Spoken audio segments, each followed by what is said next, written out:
Green Games takmičenje za najbolju video igru sa ekološkom porukom, koje je za osnovce i srednjoškolce Srbije organizovalo udruženje Oktopus, zvanično je počelo 22. maja. Više od 60 gradova i opština Republike Srbije učestvuje sa svojim timovima u ovom takmičenju, a na zvaničnom sajtu www.greengames.rs do 25. juna biće postavljeni svi radovi učenika koji su uz mentorsku pomoć profesora osmislili rješenje za video igru. Ovo je prvi projekat ovog tipa u Srbiji, naime prvo ekološko takmičenje ovog karaktera koji uključuje informatiku, lokalnu samoupravu, obrazovne sisteme i jako puno dece.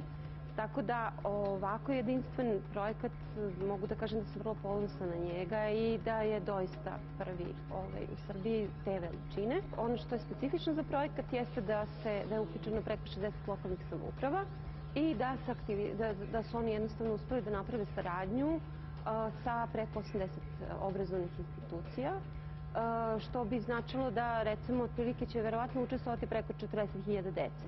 Svaka škola i svaki grad će imati svoj takmičarski tim.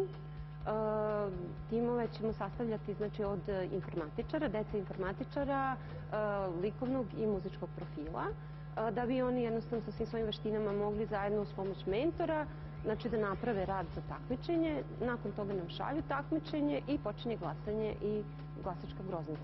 Takmičenje Green Games u okviru kampanje Znanjem za održivi razvoj organizuje se pod pokroviteljstvom Ministarstva zaštite životne sredine, rudarstva i prostornog planiranja, Ministarstva prosvete i nauke, ASC, Instituta za održive zajednice, ambasade SAD, USAID-a, kompanije Telenor, OEBS-a, kao i stalne konferencije gradova i opština.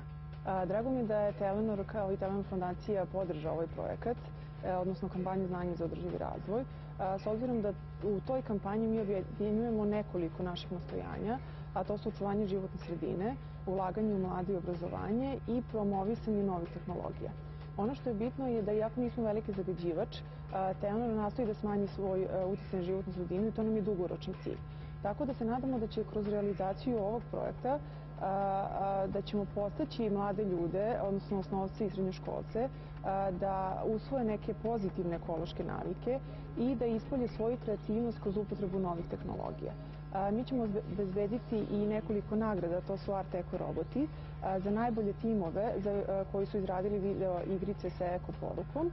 Glasanje za najbolju video igru sa eko porukom osmišljeno je tako da svi građani od 25. juna do kraja septembra putem SMS poruka mogu da glasaju za svoje favorite i podrže kandidate iz svoje opštine. Sredstva prikupljena preko SMS poruka sa Telenor mreže namenjena su daljem obrazovanju talentovanih informatičara i bit će uručena pobedničkom timu. Pobednici Green Games takmičenja biće proglašeni u novembru ove godine, a pobednički timovi, pored ličnih nagrada, osvojit će i reciklažne robote za grad ili opštinu iz koje dolaze.